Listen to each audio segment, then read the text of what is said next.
Hari ini kita akan belajar tentang the simple gospel. Setuju tidak? Saya ulangi lagi. Kita akan belajar tentang the simple gospel.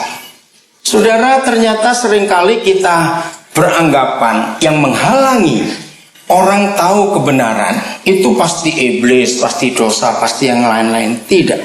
Justru gereja itu musuh utama Injil. Serius, saya akan bongkar hari ini. Bukan setan musuh utama Injil, tapi gereja sendiri. Dan itu namanya doktrin, saudara. Ketika orang-orang ingin tahu kebenaran, maka gereja yang mempersulit. Kita akan mulai melihat dari Kisah Rasul pasal 15. Di antara 28 pasal Kisah Para Rasul, maka pasal 15 ini sangat unik. Dan seharusnya gereja sadar mengapa ada peristiwa Kisah Rasul 15. Saya akan dahului begini sebelum orang-orang yang sudah punya konsep tertentu jadi malah kaget nanti. Saya akan dahului begini. Kalau kita lihat julukan dominan atau predikat dominan yang ditulis di 28 pasal Kisah Para Rasul tentang orang-orang yang percaya pada Yesus, itu apa sebutan untuk mereka yang dominan? Nah, kalau saudara nggak tahu ini susah. Sebutan dominan yang paling banyak disebut di 28 pasal Kisah Para Rasul tentang orang yang percaya Yesus, itu mereka disebut apa? Siapa? Gereja bukan? Murid. Kenapa bingung? Nah, saudara, inilah yang iblis buat. Kata Kristen, ya, kata Kristen itu hanya muncul satu kali di 28 pasal Kisah Para Rasul, dan hanya satu kali itu juga di seluruh Perjanjian Baru. Catat itu baik-baik.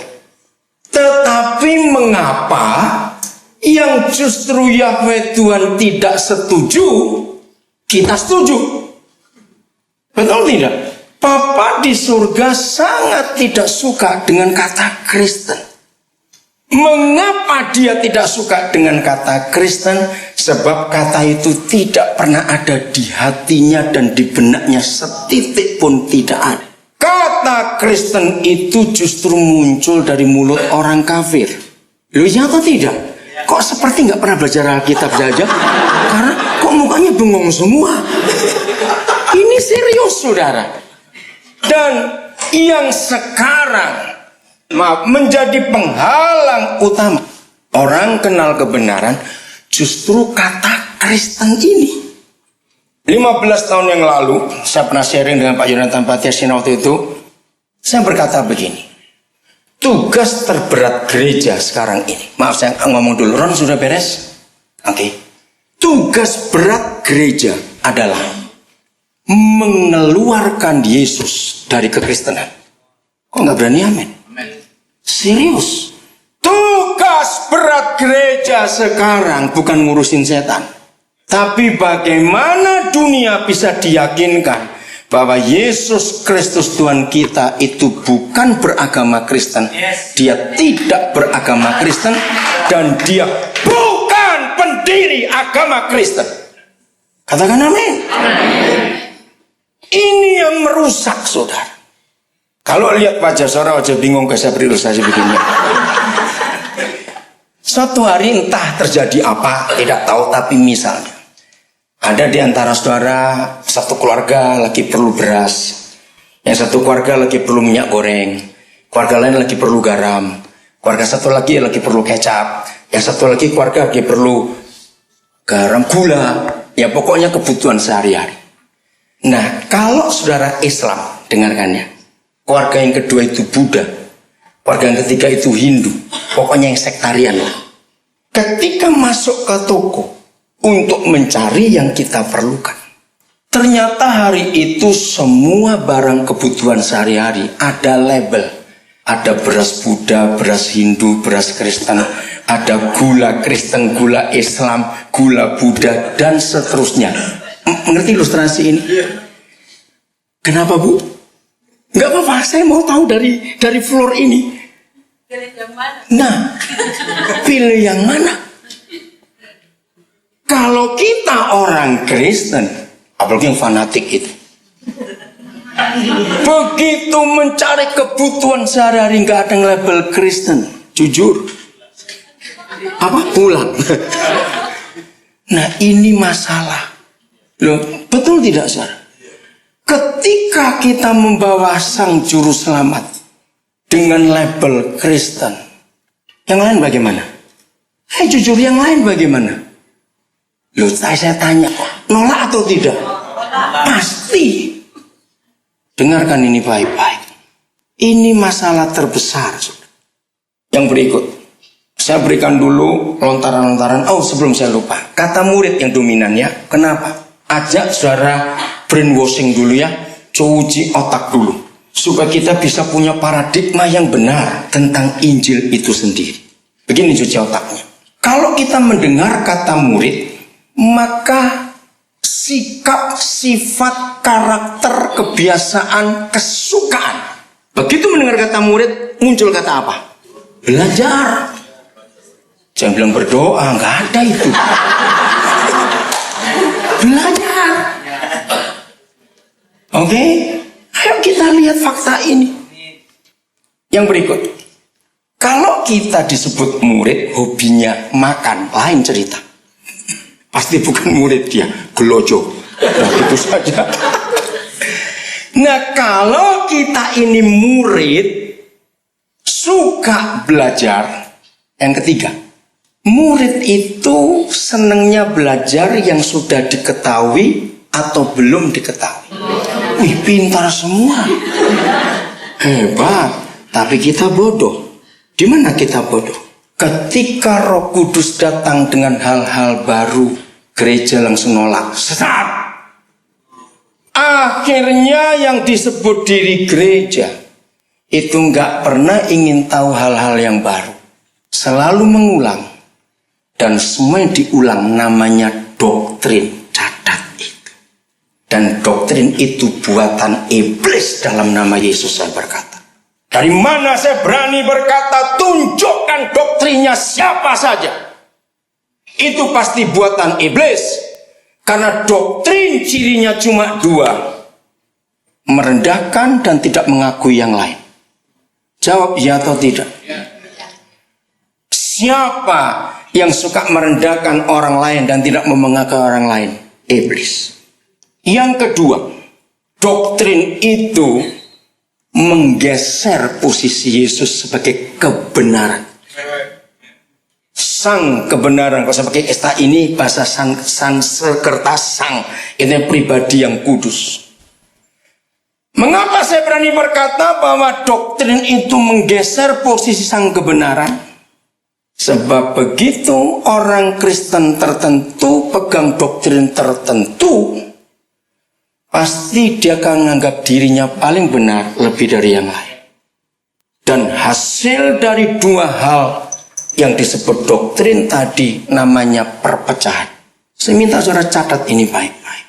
Dan kita tahu iblislah pembuat perpecahan. Roh Kudus itu mempersatukan. Nah, doktrin itu lahir karena logika. Renungkan dia atau tidak.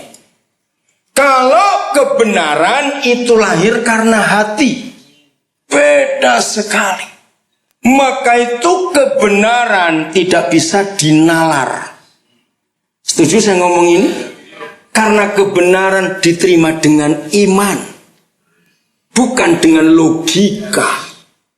Dan Tuhan Yesus sang kebenaran berkata, apabila kebenaran itu memerdekakan kamu, maka kamu free indeed. Kamu merdeka dengan sungguh-sungguh.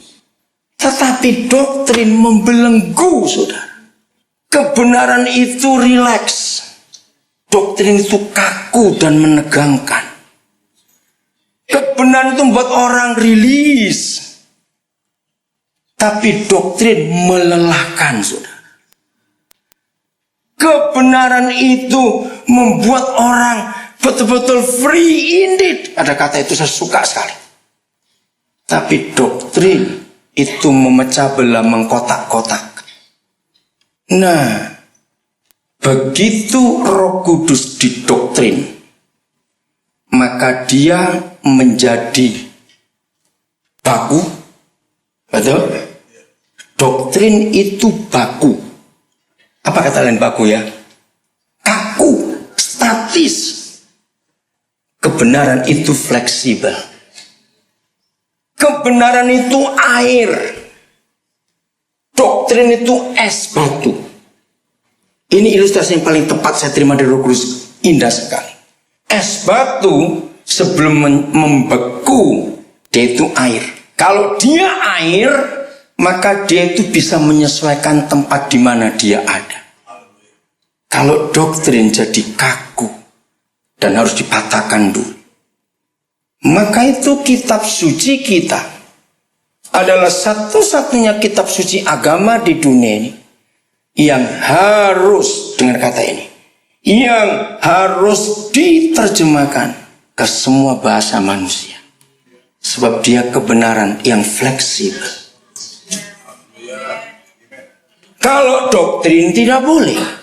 Siapa pendirinya harus ikut semua pola hidup si pendiri doktrin itu.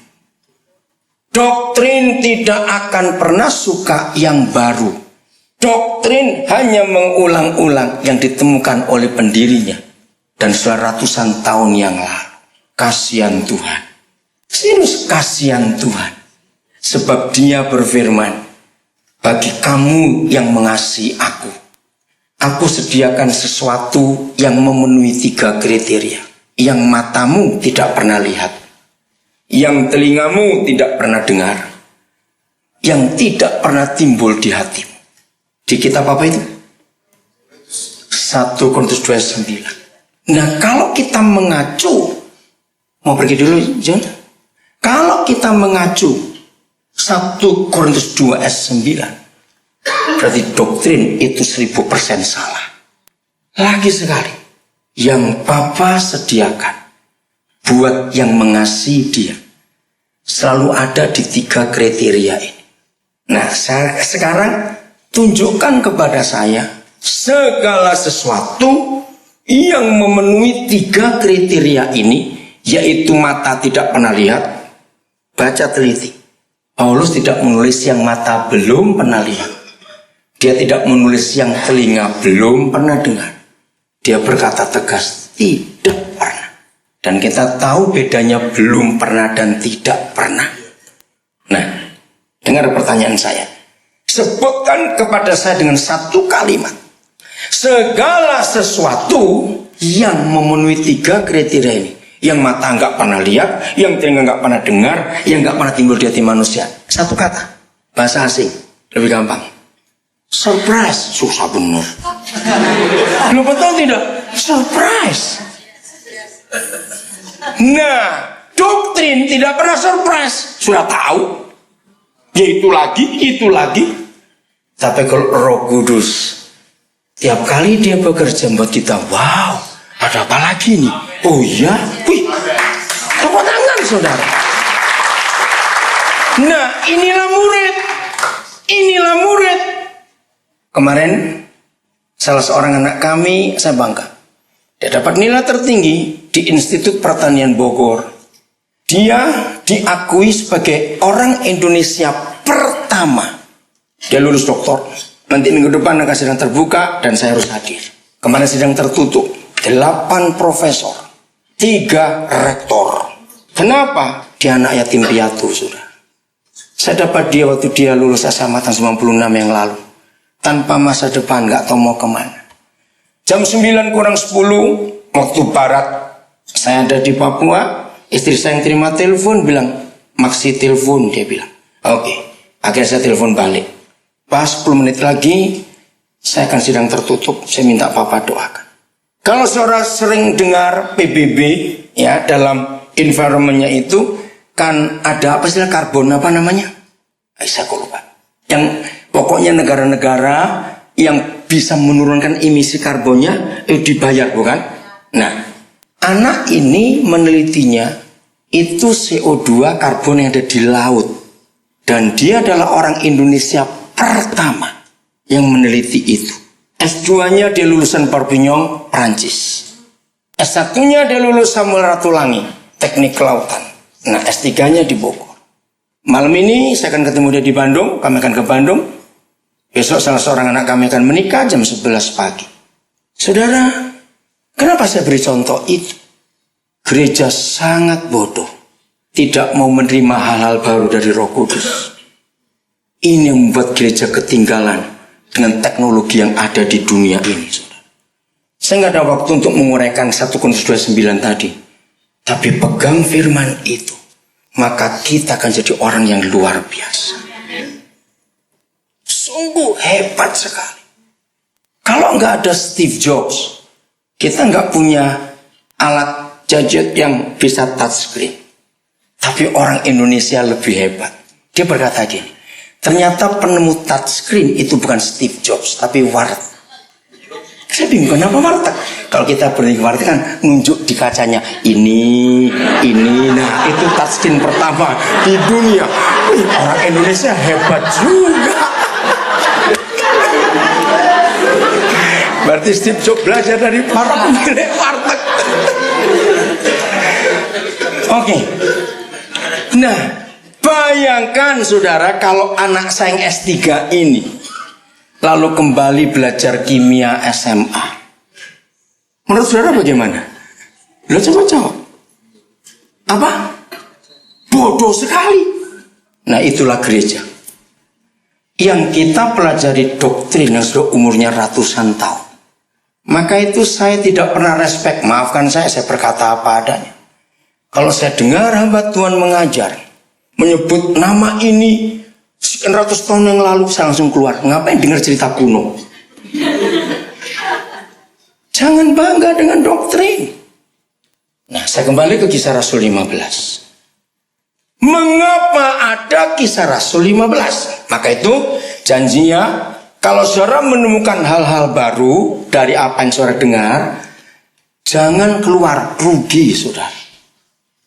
Wah, itu pendeta ngaco aneh. Tunggu dulu sampai selesai. Kan saya sudah dahului tadi. Kalau kita murid, harusnya senang belajar hal-hal yang baru. Dan Alkitab itu hebat sekali. Kalau saudara orang Katolik, akan tahu kata konsili. Betul? Gereja Katolik itu baru mengadakan 2 kali konsili Vatikan. Selama sekian ribu tahun umur mereka. Konsili Vatikan yang kedua itu tahun 1962. Nah, buat gereja Katolik, Konsili Vatikan yang pertama ya Kisah Rasul 15 itu. Itu pengakuan mereka. Saya belajar doktrin Katolik juga. Nah, menarik kalau kita belajar Kisah Rasul 15. Masalah muncul ketika para penginjil keliling ke banyak negara. Pokoknya wilayah Asia sudah keluar dari Yerusalem, sudah keluar dari Samaria, Yudea, sudah sampai ke Antioquia, ke kota-kota negara-negara lain. Ternyata ada orang-orang Yahudi, asli Yahudi, yang percaya Yesus.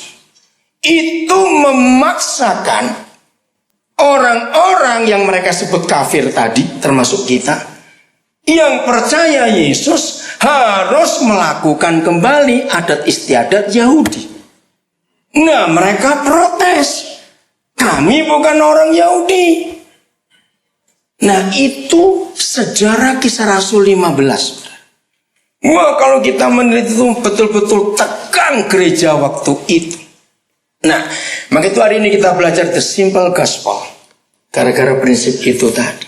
Menariknya begini. Paulus, Petrus, semua yang top-top pemimpin-pemimpin waktu itu bicara, persidangan tidak menemukan jalan keluar. Tiba-tiba Rasul Yakobus yang gak terkenal muncul.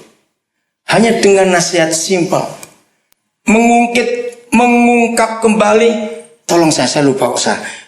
Pondok Daud itu di kitab Amos atau kitab Mika? Amos. Terima kasih Pak Yonatan. Ya, Mika juga ada. Nah, tiba-tiba Rasul Yakobus ini mengungkapkan tentang nubuat perjanjian lama, bahwa Yahweh pernah berpesan bahwa suatu hari nanti yang akan dibangun kembali bukan kemah suci Musa, bukan bait suci Salomo, tetapi pondok Daud yang telah runtuh.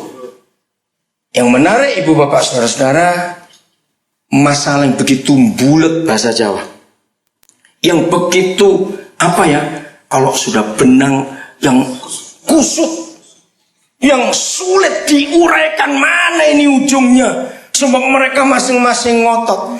Begitu Rasul Yakobus menyampaikan kembali nubuat Mika dan Amos perjanjian lama, terurailah masalah. Nah, itulah the simple gospel. Tabut perjanjian nggak perlu dibuatkan ruangan khusus, cukup satu ruangan saja, dan tidak perlu korban-korban lagi, cukup satu ini saja. Maafkan saya kalau saya harus berkata, saya sedih ketika akhir-akhir, bukan saya tidak setuju ya, tapi saya sedih kalau kita dengar akhir-akhir ini banyak kembali gereja, kembali ke akar Yahudi. Tidak salah saudara, tapi yang jadi salah, untuk apa upacara-upacara itu dibuat lagi? Bukankah korban Yesus sudah lengkap, utuh, dan sempurna? Amin. Nah, tapi saya bisa ngerti, dengarkan, itu roh agamawi. Semua agama di dunia, termasuk agama Kristen, maka itu Yesus tidak pernah mendirikan agama Kristen. Ingat, kata Kristen bukan dari mulutnya, tapi dari mulut orang Roma. Semua orang yang beragama cuma satu kebanggaan, kekaguman, kehebatan mereka, kalau mereka bisa melakukan tata cara agama mereka dengan tertib, taat, dengan simbol-simbol dan baju-baju. Maka itu orang Kristen yang kembali lagi ke situ, itu agamawi. Saudara dengar, semua agama di dunia itu dari setan asalnya, saudara. Kenapa saya berani ngomong ini? Dengar baik-baik. Dalam sejarah manusia, perang yang tidak pernah bisa dihentikan adalah perang agama. Catat itu baik-baik. Perang dunia pertama, perang dunia kedua, perang Vietnam, perang Teluk, perang Irak bisa berhenti semua. Agama nggak bisa dihentikan. Kenapa? Karena setan suka perang. Orang yang fanatik beragama apa saja, dia bisa membunuh manusia tanpa rasa bersalah atas nama agama. Catat itu baik-baik. Dan itulah sejarah gelap gereja Katolik ketika ada pembaharuan.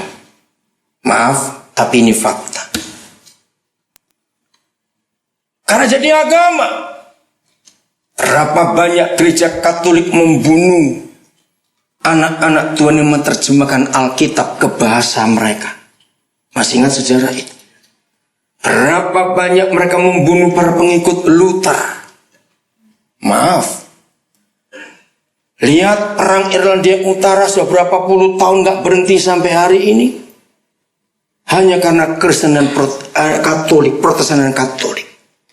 Itu jahatnya agama. Maka itu, kembalikan the simple gospel kepada dunia ini. Seperti yang diuraikan oleh Yakobus di Kisah Rasul 15. Selesai. Saya ajak saudara berpikir fakta begini. Sampai hari ini saya masih nangani kasus-kasus narkoba, masih menolong anak-anak yang kena narkoba. Percayakah saudara, kelompok-kelompok mereka itu jauh lebih gampang memenangkan jiwa daripada gereja? Betul tidak? Yang belum tahu saya beritahu. Karena mereka punya hidup yang simpel. Kalau kelompok mereka kemasukan pendatang baru, itu nggak dicium dulu bau apa ini ya? Ini penggunanya pakai jenis apa? Itu enggak perlu. Enggak ditanya juga kamu sudah kena HIV atau belum, enggak ditanya.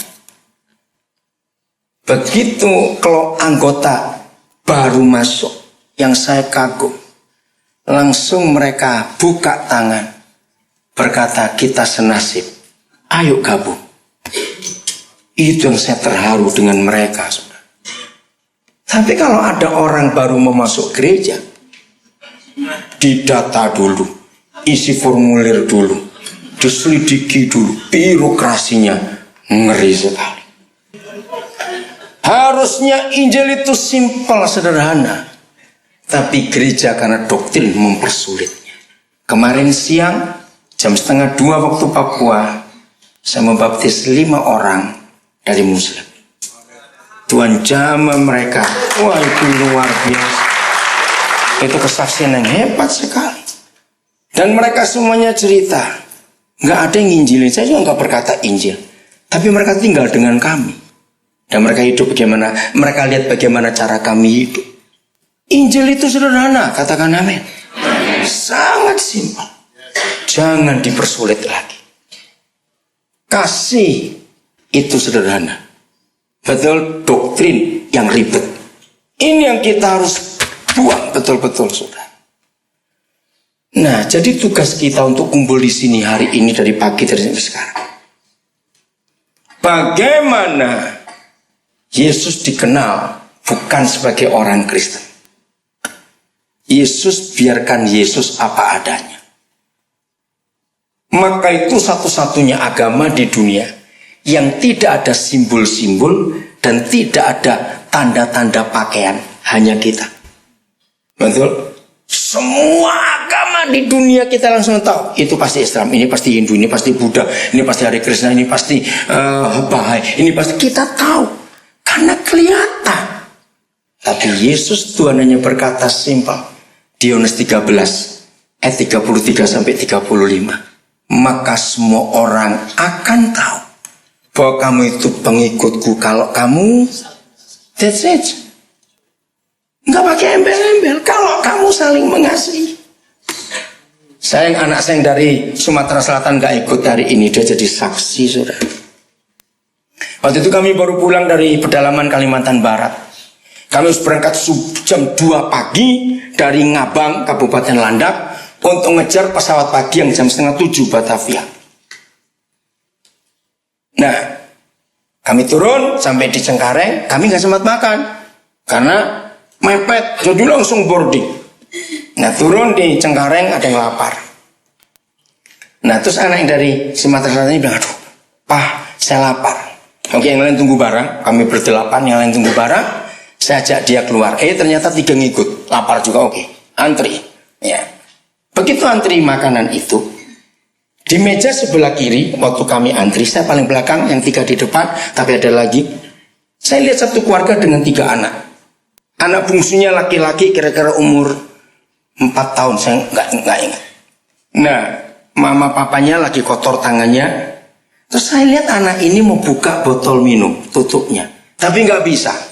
Nah, sebelum mamanya sempat lap tangan, saya cepatan minggir karena mantrian masih bisa. Saya buka tutupnya. Anak itu senyum.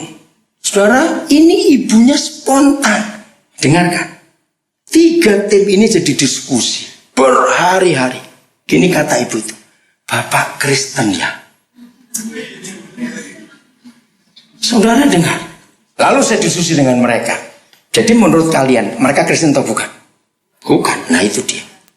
Berbahagialah kita kalau orang tahu kita Kristen karena kasih.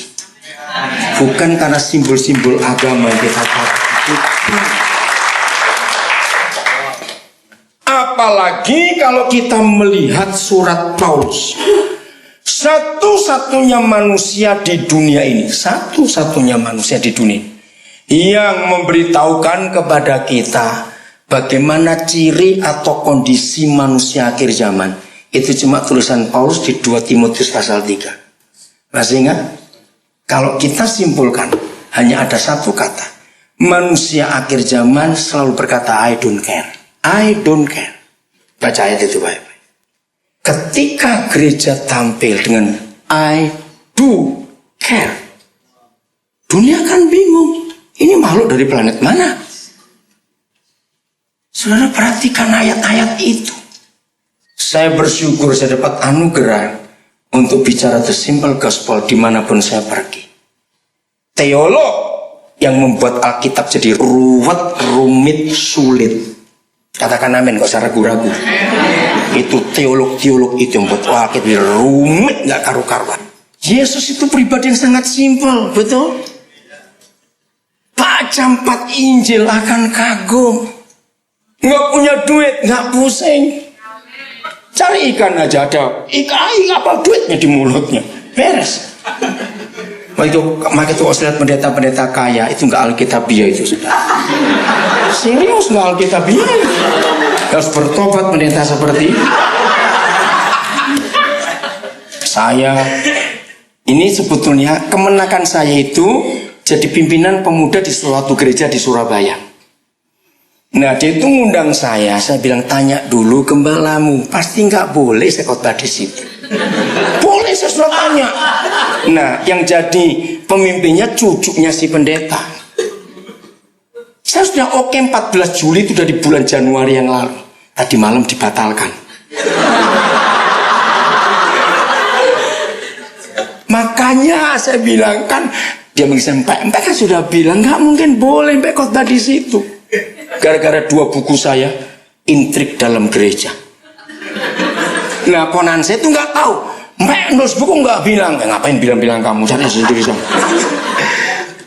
Nah saudara, karena saya berkata begini, saya sangat tidak setuju pendeta rumahnya pakai satpam. Saya anjurkan yang berjemur cepat keluar sebelum ke neraka semua. Lu serius? Ada 4 dosanya pendeta yang pakai satpam. Itu gak tahu neraka di pojok mana kalau 4 dosanya itu. Catat 1, ini dosanya. Dia menghina malaikat. Lu betul tidak? Dia menghina malaikat. Jelas itu. 2, dia selebritis. Loh, hamba kok pakai satpam? Apa sih definisi hamba itu? Lebih dari babu, tahu nggak? Gedibal, Pak. Apa? Gedibal. Serius. Dosa ketiga. Kalau ada tamu datang, akan tersortir di depan pagar. Loh betul tidak? Satpam kalau yang turun pakai bajai akan telepon dulu ke pos di dalam. Ada tamu pakai bajai, tanya dari mana. Kalau yang turun pakai BMW seri baru, masuk langsung. Maaf, lo jujur betul tidak? Ayo ngaku. Dosa keempat kalau pendeta pakai satpam, berarti di dalam rumahnya banyak harta benda yang mahal. Tuhan Yesus berkata begini, hai orang kaya, jual hartamu bagi pada orang miskin. Bukan disimpan di rumah dan dijaga satpam. Tidak. Maka itu banyak pendeta kaya marah kepada saya. Nggak peduli, saya bilang begitu. Saudara, kita menemukan gereja sekarang jadi kelompok elit, saudara. Betul? Ayo. Kalau saudara suka nginjil, pasti tahu terminologi mereka. Karena saya suka nginjil.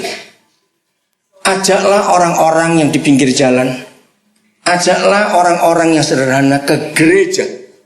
Kalau saudara sering ngajak orang gitu, pasti akan ketemu kalimat pertama yang mereka keluarkan kata apa?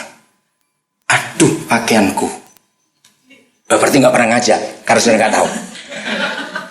Berarti di benak mereka sudah tercetak gereja itu tempat orang kaya, bukan untuk kami. Yesus datangnya di mana? Di kandang, bukan di istana. Padahal dia rajanya raja-raja. Nah ini yang buat gereja nggak jadi, membuat Injil jadi mahal. Waktu film Laskar Pelangi muncul, saudara, saya telepon semua teman-teman saya yang punya yayasan pendidikan Kristen, kepala sekolah Kristen, saya telepon semua. Bahkan saya ngomong di sini, Kalau ada yang belum pernah nonton film Laskar Pelangi, sudah bukan orang Indonesia. Awas. Nonton, coba cari DVD-nya. Oh ya, sebelum saya lupa, ada film bagus sekarang. Nggak boleh masuk Indonesia. Saya lihat film itu tanggal 18 Mei yang lalu. Judulnya Courageous. Bacanya betul, Courageous? Itu film bagus. Courage dari Courage ya, Courageous. Dilarang masuk Indonesia karena sangat alkitabiah. Ada itu film dahsyat pengaruh seorang papa dan hebatnya pengaruh keluarga. Berapa hari kemudian, setelah saya nonton film itu, ternyata Rafael Nadal menang jadi juara termuda. Nah, saudara perhatikan, Rafael Nadal menang dalam tenis dunia ini. Disebutkan karena keluarganya kompak. Nilai keluarga yang mulai hancur di kalangan Kristen. Tapi keluarga besar Nadal ini kompak. Cari beritanya tentang dia. Karena saya urusan pendidikan banyak, saya harus tahu berita-berita itu untuk bicara dengan para guru dan para murid. Simple, saudara. Enggak sulit. Kenapa Pak Yonatan? Nah, film yang sudah lama, saya lupa tahun berapa itu ya. Judulnya Changeling. Change, ya, link, sambung. Saya ingat betul pemeran utamanya Angela Jolie. Itu film gak boleh masuk Indonesia juga. Itu kisah nyata di Los Angeles tahun 1928, saudara. Ketika polusi korup, ngeri ternyata Amerika belum bisa rusak seperti itu. Tapi peranan gereja dengan radionya itu membongkar habis koruptor itu. Film itu pun gak boleh masuk Indonesia. Cari dua film itu. Ada film-film lain seperti Fireproof, Faith Like a Potatoes, itu bagus sekali. Facing the Giant, itu film-film keluarga yang dibuat oleh Hollywood. Harus kita nonton supaya anak-anak kita nggak dicekoi sinetron, pocong, itu sudah minta ampun betul-betul itu rusak bener negara ini. Oke, saya lanjutkan ya, tapi itu penting karena kita ada di dunia ini untuk melihat fakta yang ada. Nah, saudara, saya kembali pada konsep yang sederhana tadi ini. Jadi gereja tidak boleh kaya. Enggak, amin. Yang boleh kaya adalah orang-orang miskin yang harus kita perkaya mereka. Itu gereja. Enggak tahu ayatnya?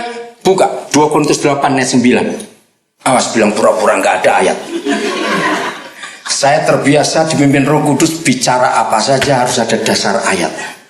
Supaya saya nggak bisa disalahkan orang kalau semuanya ada dasar ayat. Nah, begini konsep gereja yang benar. 2 Korintus 8 ayat 9. Yang ngerti bahasa Yunani, coba periksa. Tenses ayat itu adalah present continuous tense. Artinya apa? Kita masih pada tema simple gospel ya.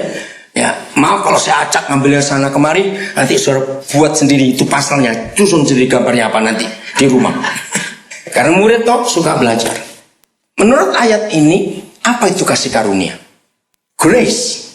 Di Indonesia pakai kata grasi. Oke, apa itu kasih karunia menurut ayat ini? Coba. Yesus yang apa? Jadi apa? Gara-gara siapa? Ayo cepat waktunya ini. Yesus yang kaya jadi miskin karena siapa? Karena kita miskin supaya kita kaya. Nah, saya mau tanya kepada saudara. Baca dulu ayat yang kedua. Karena dari situlah Paulus menuliskan backgroundnya pasal 8 2 Korintus itu. Karena dia menemukan gereja-gereja di daerah Makedonia, hatinya murah luar biasa. Dan di situ Paulus menulis 3 kondisi gereja-gereja di Makedonia. 1, selagi dicobai dengan berat. 2, selagi mengalami berbagai macam penderitaan. Yang ketiga, sangat miskin. Tapi apa kalimat terakhir ayat 8, ayat 2? Kaya dalam kemurahan. Lihat judulnya pasal 8. Sederhana, judulnya apa? Baca Alkitab saudara, di situ nggak ada di Alkitab. Judulnya apa? Pelayanan kaya. kasih. Nah, dunia butuh ini, bukan KKR di stadion gede-gedean hingga habisnya miliaran rupiah. Bukan itu. Pelayanan kasih yang simpel saja.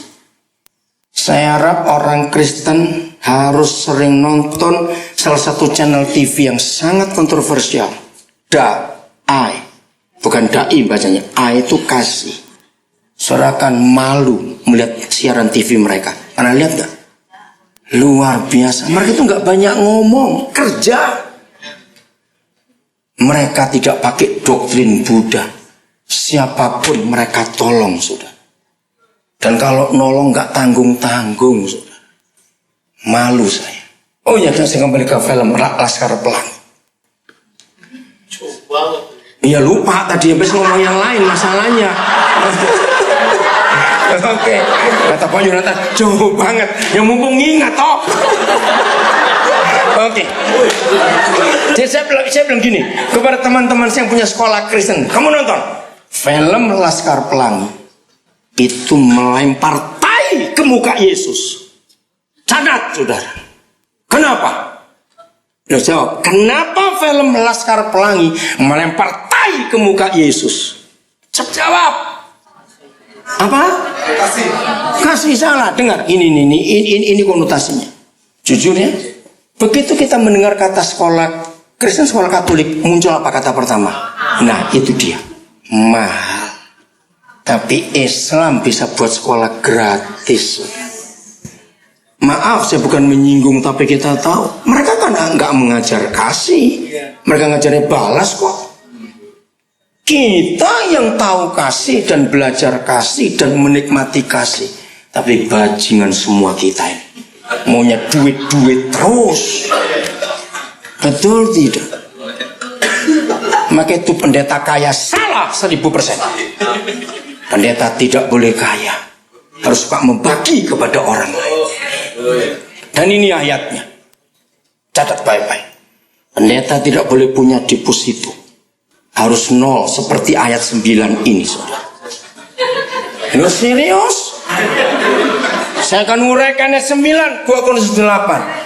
Supaya gereja bertobat. Ini simple gospel, saudara. Nah, saya mau tanya kepada saudara. Dengar pertanyaan ini, dengar pertanyaan. Berarti Tuhan Yesus pernah miskin atau tidak? Nah, kalau pernah miskin dari kaya itu artinya apa? Jawab aja jujur. Dari kaya menjadi miskin itu berarti cara memberinya seperti apa? Itu saya tanya. Seluruhnya. Nggak ada saldo. Loh kok nggak amin? Nggak ada saldo, saudara. Itu Yesus. Dan itulah kasih karunia. Dan ini present continuous tense. Artinya, ayo, apa itu present continuous tense? Terjadi terus menerus. Kapan ayat ini selesai? Kalau nggak ada orang miskin lagi di dunia. Oh nggak amin. Nah, begini caranya, jujur deh, jujur. Misalnya kita ini rombongan miskin yang pertama jumpa Yesus. Ada ilustrasinya? Begitu dia jumpa kita hari ini, kasih karunia diberikan kepada kita. Langsung detik ini pun dia miskin total. Sebab dia ingin kita jadi kaya. Jangan amin dulu, tunggu. Pelan-pelan, oke ya? Karena risikonya besar loh kata amin tadi. Awas, risikonya besar yang berkata amin tadi. Yang gak bicara amin lebih celaka lagi, para pelitnya kelihatan. Dah, gitu saja. Dengar baik-baik ya, dengar. Ini simple gospel. Kita bicara simple gospel. Karena dia Tuhan, ya, maka nggak lama dia kaya lagi. Nah, tunggu dulu. Baru kaya sebentar, rombongan miskin kedua datang. Terus dia ngapain lagi? Artinya memberi sampai 0. Enggak terus menerus, tunggu dulu. Karena dia Tuhan. Nah, tapi tunggu dulu. Gerombolan ketiga datang. Si miskin ketiga. Dia apa lagi? Nah, Saya stop sampai nomor 3. Karena dia Tritunggal.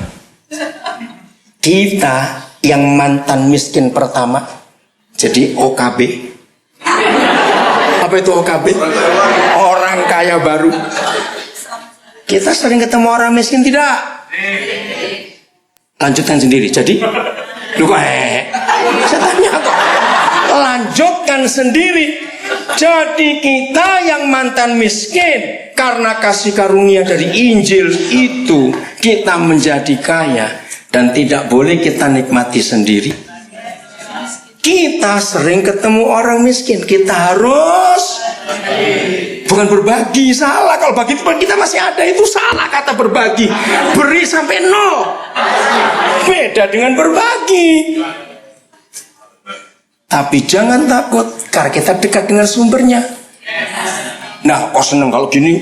Tadi diam saja. Enggak fair ini, saudara. Maka enggak lama kemudian kita kaya lagi. Tapi karena orang miskin banyak, baru kaya sebentar, datang rombongan miskin berikut. Terus kita harus. Nah, itulah ayat 2. Walaupun mereka dicobai dengan berat dalam pelbagai penderitaan, dan mereka sangat miskin. Karena kami punya banyak anak, ada guru, ada lawyer, yang lawyer di sini satu, ada sutradara satu, banyak. Suatu hari saya diskusi dengan mereka, saya minta tolong papa, karena papa sering ngajar. Papa minta definisi miskin dan sangat miskin. Mereka nggak ada yang puas. Satu yang dari Cirebon, dia seorang guru. Pak, oke. Miskin itu tidak punya apa-apa. Kalau sangat miskin, apa-apa tidak punya. Betul juga kalau begitu. Ini luar biasa. Nah, kondisi gereja-gereja Makedonia itu apa-apa sudah nggak punya. Tapi baca ayat 3, saudara. Coba Paulus sampai heran. Baca bareng-bareng. Maka itu ketika gereja belum melakukan pelayanan kasih, seperti ditulis 2 Korintus 8, kita belum jadi gereja yang benar. Saya ulangi lagi. Ketika gereja belum melaksanakan pelayanan kasih seperti 2 Korintus 8, maka kita belum layak disebut gereja. Baca 1, 2, 3. Aku bersaksi bahwa mereka telah memberikan menurut kemampuan mereka, bahkan melampaui kemampuan mereka. Logika orang ekonomi ini ngutang. Loh, betul tidak? Kalau memberi melampaui kemampuan itu kan ngutang, itu logika ekonom. Tapi logika surga tidak perlu ngutang. Saya mau cerita pengalaman saya. Saya nggak mau bicara lebih, tapi yang menjadi saksi banyak, termasuk istri saya tentunya. Pak Yonatan tahu, Pak Riki tahu. Saya praktekkan ayat ini sampai hari ini. Saya kalau memberi itu sampai 0, sampai di ATM nggak keluar angkanya lagi, sudah habis. Nah, serius. Itu cara saya memberi karena ayat ini. Maka itu saya bersyukur punya istri yang nggak pernah stres walaupun nggak ada saldonya. Dia tetap bersuka cita. Maka itu yang belum menikah, cari istri yang bisa diajak miskin, kok panjang umur nanti. Percayalah baik-baik. Loh, serius. Itu istri saya mau diajak miskin. Ayat ini dahsyat juga. Nah, ayo kita sekarang praktek. Saya mau cerita apa adanya dalam hidup saya. Tahun 75, tanggal 9 November, pertama kali saya menginjakkan kaki saya di Sungai Mahakam di Samarinda. 26 April tahun 76, saya baru keluar dari pedalaman ke Mahakam lagi. Waktu itu rambut saya gondrong, jangan tertawa, awas. Kenapa? Karena nggak ada tukang cukur, saudara. Mereka kalau cukur pakai parang atau arit, ngeri saya. Aduh, nggak, biarin aja sudah. Sepeda aja nggak ada tahun 75 itu Kutai Barat. Barong Tongkok masih kampung kecil, hanya ada 18 rumah tahun 75 itu. Kampung-kampung itu saya jalan kami berlima. Ketua tim kami namanya Bapak Pete England yang baru meninggal beberapa minggu yang lalu. Saudara, ketika kami berlima 6 bulan ada di pedalaman, ratusan sungai kami kelilingi hanya dengan perahu ketinting atau kelotok. Mengalami banyak tantangan. Kami ada di 6 suku Dayak: Ban, Bentian, Punan, Kenyah, Tonyoy, Benoa. Kami hidup dengan mereka, nggak ada listrik. 30 November 75 itu sejarah. Itu saya membaptis orang pertama kali, 4 orang. Nah, ketika saya melihat sungai-sungai itu sampai dari muaranya sampai ke mata airnya, ayat ini yang hidup buat saya sampai hari ini. Ternyata betul, sungai itu bisa memberi dari kemampuannya. Kami naik kapal Pulau Sonit dari Tanjung Perak. 4 hari kami di laut sampai di Kepulauan Masalembo. Ombak besar. Waduh, maaf saya muntah-muntah nggak karuan. Sehari semalam kapal itu bersandar ke sebuah pulau. Maka itu kalau ingat tahun 81 Tampu Mas 2 terbakar habis. Ya tahun 81 itu di perairan Masalembo. Dan tiap kali kami naik kapal keluar Tanjung Perak, begitu dengan Masalembo, jaga-jaga. Nggak ada musim ombak pun tetap ombak besar. Itu sampai hari ini. Kami masuk sungai, muara Sungai Mahakam. Sampai ke Samarinda. Wih, saya nggak pernah lihat sungai di Jawa sampai 600 meter lebarnya, saudara. Maka itu kapal-kapal besar bisa masuk. Di Jawa got semua kalinya sebabnya. Ini besar Sungai Mahakam. Ketika sampai ke hulunya. Nah ini dia, saya mau tanya dulu kepada saudara. Walaupun tidak semua saudara pernah lihat sungai dari muara sampai ke hulunya. Kalau orang Jakarta mungkin pernah ke Ancol, nah itu muaranya Ciliwung. Saudara pernah tahu mata airnya Gunung Salak? Nah, pertanyaan saya. Menurut saudara, air yang keluar dari mata airnya dengan air yang keluar dari muara sungai itu, mana yang lebih besar debitnya? Ayo, yang lain jawab. Pak Yonatan sudah tahu sebabnya kita sering pedalaman. Ayo menurut saudara bagaimana? Dari muaranya lebih besar atau dari debitnya? Dari mata air yang lebih besar? Jelas dari muaranya. Itu bisa ribuan persen, saudara. Nah, hukum ekonomi dunia jelas pengeluaran tidak boleh lebih besar dari pemasukan. Itu namanya tekort bahasa belanja, bangkrut. Nah ayat 3 ini kan ayat bangkrut. Mereka memberi melebihi kemampuan. Sungai itu memberi lebih daripada pemasukannya. Pulang dari Kalimantan, jadi sejak tahun 76 sampai hari ini, jadi sudah 36 tahun saya hidup dan saya tidak pernah miskin sampai hari ini. Karena ayat itu, tapi sering miskin juga. Tapi gitu nggak lama kaya lagi, kaya sebentar miskin lagi, terus begitu. Maka itu pengusaha-pengusaha yang kenal saya berkata, orang manggil saya Koden, uang itu nggak pernah betah ikut Koden. Memang nggak pernah betah, nggak pernah lebih dari 3 hari ngendap keluar lagi sudah. Dan terus begitu sampai hari ini.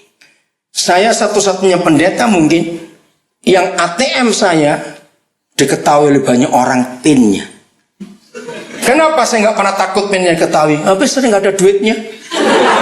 Maka itu orang pendeta yang nggak mau kasih ATM, banyak itu di situ. Serius saya berkata. Lalu bagaimana? 6 bulan itu saya belajar banyak. Salah satu adalah sungai. Ternyata gereja harus bisa memberi dari melebihi kemampuan. Belajar prinsip sungai. Saudara buka Alkitab. Kejadian pasal 2 itu sungai pertama disebut. Ada suatu sungai, nah itu nggak ada namanya, yang keluar dari Taman Eden dan bercabang 4. Sungai ini nggak ada namanya. Itulah Yesus. Hebat sekali. Dan 4 itu adalah Injil itu, sudah.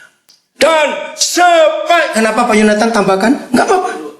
Oh ya, Kejadian 2. Dan yang luar biasa, sepanjang Alkitab sejak Kejadian 2 dan berakhir di Wahyu 22, saudara akan menemukan sungai. Gereja harus jadi sungai untuk memberkati dunia. Kalau saudara belajar antropologi dan sosiologi, saudara akan menemukan sebuah fakta. Semua kota di dunia itu pasti dibangun di pinggir sungai. Termasuk Jakarta. Karena Ciliwung. Maka itu semua kota di dunia trademarknya jembatan. Kalau Indonesia jembatannya dihabisin semua. Kalau kita lihat buatan-buatan Belanda itu, aduh bagus sekali, habis. Nah, ternyata Alkitab katakan sungai itu pusat kehidupan. Di mana ada sungai, di situ ada permukiman, ada settlement, betul? Disitulah sungai itu. Apalagi saudara baca Yeskiel 47, wah lebih hebat nang sungai yang keluar dari ambang pintu bait suci itu. Dikatakan kemana saja air sungai itu mengalir, ada kehidupan di situ. Saudara, kita harus jadi sungai. Kalau kemarin anak itu lulus doktor, maka itu doktor keempat yang saya biayai. Saya sudah meluluskan 300 sekian puluh S1, saudara. Dan tidak teologi, catat itu. Tidak teologi. Oke? Saya paling marah kalau anak saya ngambil sekolah teologi. Tidak, saya bilang. Saya sudah meluluskan 43 master.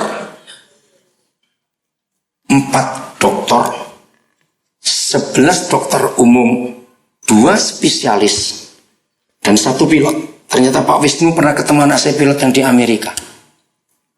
Pendeta mana di Indonesia sekaya saya? Tanggal 15 Juni yang lalu, jangan tepuk tangan dulu, tapi sering miskin juga masalahnya. Jadi kebahagiaan saya bersama istri setelah menikah ini, kalau kami hadir ke wisuda anak-anak itu, kami gak punya anak kandung. Tuhan berikan mereka kebaraka. Roni Talpesi angkat tangan dong, yang tinggi atau berdiri sudah. Saudara, dia yatim piatu. Saya luluskan dia sampai S1, sekarang master hukum dari Gajah Mada. S1-nya Atma Jaya. Makasih. Dia pengacara yang luar biasa Tuhan pakai. Kalau saudara ingat peristiwa 27 Januari, 26 atau 27 Januari, peristiwa Afriani membunuh 9 orang di Tugu Tani. Nah, anak saya ini pengacara untuk 4 korban yang di Tanah Tinggi. Jadi hari-hari itu namanya sering masuk di TV. Dia masuk di Metro TV juga, TV One semuanya. Dia mewarisi iman saya. Dia sekarang sudah nyekolahkan 2 anak lagi dengan biaya dia sendiri. Dan itu luar biasa. Hendra Luis berdiri. Kalau saudara pernah lihat film kami DVD tentang Papua, nah dia yang buat. Ini sutradara. Dia sudah buat film cukup banyak. Dengan teman-temannya sutradara yang lain, dia akan buat film tentang kehidupan saya. Bukan untuk dikultuskan. Karena ini, dia ingin apa yang saya hidup itu orang itu tahu. Bagaimana cara saya menggunakan uang. 3 tahun terakhir, saya nggak bisa nyekolahkan dokter. Biaya sangat mahal, saudara. Betul tidak? Tanggal 6 Juni yang lalu saya terima daftar 16 perguruan tinggi. Karena saya tanya, saya mau cari kedokteran yang murah di mana? Nggak ada. Sekarang ini fakultas kedokteran yang paling murah itu 350 juta, saudara. Yang paling mahal itu OPH, 500 juta sekian. Waktu saya terima daftar itu saya menangis. Kalau begini mahalnya orang jadi dokter di Indonesia, maka orang miskin yang sakit tinggal tunggu mati saja. Belum betul tidak? Tanggal 12 Juni saya punya kebiasaan. Satu-satunya perguruan tinggi negeri di Indonesia yang selalu saya jadi dewan penyantun untuk mahasiswa yang nggak punya dana tapi diterima dari jalur khusus, namanya T2. Ada orang Minasa di sini? Si Tomo apa itu semboyannya Samuel Tulangi. Si Toto, pokoknya gini artinya itu bahasa Minahasa. Tonsea. Manusia itu hidup harus memanusiakan manusia yang lain. Nah, karena saya setuju semboyan itu saya pakai juga. Jadi tiap tahun saudara, setelah penerimaan T2 itu saya pasti ditelepon oleh dosen-dosen yang kenal saya. Pak Daniel, ini nggak ada biaya, ini nggak ada biaya. Nah 12 Juni yang lalu saya menangis. Ada 83 anak yang diterima, tapi nggak ada dana. Saya bilang kalau 83 saya nggak sanggup. Beri saya 3 dokter saja. Sambil dokternya dulu dah. Dan satu-satu sampai 50 juta. Kalau tidak ada yang menolong untuk jadi dokter, saya bilang pada mereka, awas ya. Lulus dokter kamu nggak boleh egois. Semua dokter yang saya biayai saya selalu pesan. Khususnya yang lulusan perguruan tinggi negeri. Minimal 1 hari di papan nama praktekmu harus kamu tulis. Hari Rabu misalnya praktek gratis untuk orang miskin. Harus saya bilang. Satu anak Dayak dari suku Lundaya namanya Aprianto. Lulus dari Ukrida. Itu dokter terakhir yang saya kuliahkan. Karena itu masih tahun 2002 yang lalu saudara. Masih murah. Lulus dia cuma 160 juta. Tapi setelah itu ampun saya nggak sanggup. Nah sekarang dia menjadi dokter orang Dayak pertama dari suku Lundaya yang jadi kepala dinas kesehatan Kabupaten Krayan Selatan. Dia dihormati oleh suku itu. Karena saya minta dia, kamu harus kembali ke suku. Nah, mata air saya, maaf ya jangan tersinggung saya ngomong ini. Saya sebagai sungai, mata air saya kan kalau saya khotbah. Betul tidak? Jangan tersinggung dulu, tapi jangan tertawa dulu. Karena seringkali khotbah pun persembahan saya kembalikan lagi. Nah, kalau hanya mengharapkan mata airnya saja, berarti saya itu harus khotbah sehari ratusan kali, bisa biaya orang segitu banyak, mati berdiri saya. Nah, dari mana sungai itu bisa memberikan lebih dari yang masuk? 6 bulan saya di pedalaman saya belajar. Ternyata ada 3 keadilan Tuhan yang menambahkan debit air itu. Deki, HP papa kamu taruh mana? Itu bunyi apa HP papa itu? Bukan. Oh, bunyi. Matikan kok ini. Enggak apa-apa sudah biar. Dengarkan ini. 3 keadilan Tuhan. Saudara, inilah 3. 1, ada hujan yang turun. Kok enggak amin? Dengan hujan itu, maka debit air itu bertambah. Enggak pakai lihat aja ini. Hujan itu tasnya Doraemon. Itu tas Pak Papua dari satu suku. Ya itu dia. Hujan yang turun itu bukan jeripaya sungai itu. Loh, betul tidak saudara? Itu karena Tuhan. Nah saya tanya kepada Bapak di surga. Jadi kalau ada hujan itu apa? Itu bonus. Oh saya tahu. Sejak tahun 76 itu kalau saya terima, maaf ya saya cuma cerita. Jadi saudara, kalau saya terima bonus itu bisa ribuan % dari persembahan khotbah. Tapi saya berkata pada diri sendiri, Daniel, 1 rupiah pun kamu gak boleh pakai. Salurkan di sungai itu. Nomor 2, makin panjang sungai itu, ternyata makin banyak sungai-sungai kecil ikut bermuara. Karena debit air mereka nggak banyak, mereka nggak mungkin sampai ke laut. Itu keadilan Tuhan. Nah siapa mereka? Itulah pengusaha-pengusaha. Kan saya melayani, maaf ya saya mau cerita saja. Nanti Agustus akhir tahun 2012 ini, saya akan mensyukuri bersama keluarga. 40 tahun saya jadi hamba Tuhan. Saya hitung bukan dari guru sekolah minggu. Kalau dari guru sekolah minggu saya dari tahun 69. Tapi saya hitung dari saya mulai khotbah. Saya khotbah pertama itu 26 Agustus tahun 72. Nah, hitung dari hari itu saya melayani Tuhan. Bayangkan. Sampai hari ini, saudara. Jadi sudah banyak anak-anak yang saya bimbing waktu masih SMP, SMA di tahun 70-an yang lalu. Mereka sedang jadi pengusaha-pengusaha sukses. Dan mereka tahu apa yang saya buat sampai hari ini. Dan mereka itu memberi saya saham kosong. Dari 5% sampai 25%. Karena muara mereka nggak bisa sampai ke laut. Ngerti ilustrasi itu? Dan mereka numpang ke muara sungai saya. Itu pun saya nggak boleh pakai 1 rupiah pun.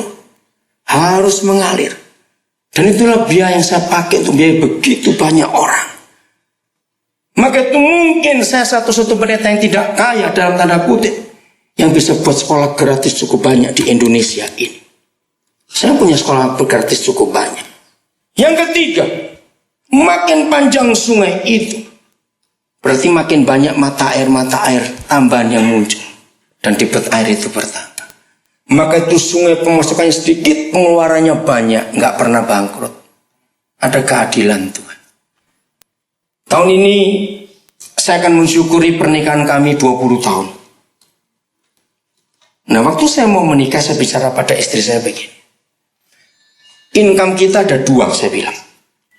Satu, persembahan saya kalau melayani. Dan itu yang boleh kita pakai. Yang kedua itu bonus. Yang 3 saya ceritakan. Dan itu nggak boleh kita pakai 1 rupiah pun. Istri saya ini orang bank. Jadi rapi kalau soal pembukuan. Saya kagum betul dengan dia. Saya ini kalau lihat angka sulit, kalau lihat ayat gampang saya. Dia kalau lihat angka terus tahu. Kok tahu kamu? Hebat sekali, saya kagum. Saya bangga betul istri yang luar biasa. Nah, tahun ketiga masuk pernikahan kami, dia menunjukkan pembukuannya. Tahu nggak? Dengarkan, ini kesaksian dia. Yang kita pakai dari sumber itu nggak sampai 2%. Oh iya? Saya nggak pernah ngitung, dia semua ngitung. Saudara, berarti 98% lebih dari income saya itu pun keluar. Hebat nggak Tuhan? Maka itu saya bisa menghidupi pasal ini. Karena saya mengalami. Kalau miskin betul. Suatu hari saudara, istri saya pernah suka bakso. Waduh, kalau saya ingat itu, ini pertama kali saya melihat mimi istri saya itu pucat saudara. Saya pikir sakit. Hari itu dia pengen bakso, terus ada tukang bakso lewat. Dia beli, saya bilang begitu. Saya tahu hari itu nggak ada uang. Rupanya dia lupa. Begitu mangkok bakso sudah dia pegang, dia berdiri depan saya. Dan, kenapa kamu sakit? Saya bilang, enggak, lupa, enggak punya duit. Lu nggak apa-apa, ada orang di rumah kok. Pinjam saja dulu. Dia nggak marah, nggak ada duit. Saudara, maka itu luar biasa Tuhan itu. Mempercayai kami sampai hal seperti ini. Saya mau tanya kepada saudara 2 hal saja. Terjemahkan kepada saya bagaimana kalau ada sungai pelit dan sungai rakus. Coba terjemahkan. Nah, kalau nggak baca sungai nggak ngerti. Oke, gini aja. Apa arti kata pelit? Apa yang kuat? Apa arti kata pelit? Sulit memberi. Oke. Nah, kalau sungai pelit masuknya banyak dari mata airnya, dari hujan, dari sungai kecil, dari mata air. Lalu dia mempersempit muara. Loh, betul tidak? Apa yang terjadi kalau ada sungai mempersempit muara? Dengar, itu Pengkhotbah 5. Pengkhotbah berkata, ada orang kaya yang dicelakakan oleh kekayaannya sendiri karena dia pelit. Ngeri, saudara. Dan bukan cuma dia yang celaka. Bangkok adalah satu-satunya kota di dunia yang pernah dibanjiri lebih dari 3 bulan, saudara. Sungai pelit akan merusak lingkungannya. Gereja pelit, orang Kristen kaya pelit akan merusak lingkungan. Dengar, orang-orang kaya jangan puas dulu kekayaan. Masih ingat? Satu-satunya manusia yang Yesus sebut susah masuk surga. Manusia apa itu? Nah, kenapa kok